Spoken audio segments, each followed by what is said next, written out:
Hello, everyone. Do you feel nervous when you speak English? Do you understand words, but you cannot speak fast? Don't worry. This happens to everyone.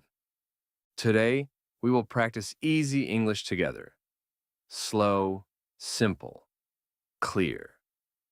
Let's start. Hi, is this seat empty? Yes, please sit down. Thank you. My name is Sarah. Nice to meet you, Sarah. I'm Tom. Nice to meet you too. Are you from here?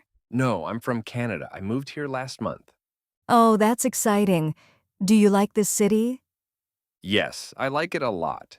The people are very friendly. I'm glad to hear that. What about you? Do you live near here? Yes, I live just 5 minutes away. That's convenient. Yes, it is. So, what do you do, Tom? I'm a teacher. I teach math. That's wonderful. I love math too. Really? Maybe we can study together sometime. I would like that. Listening to English conversations is not easy at first, but every day you are getting better. Trust yourself. Thank you so much. See you next video.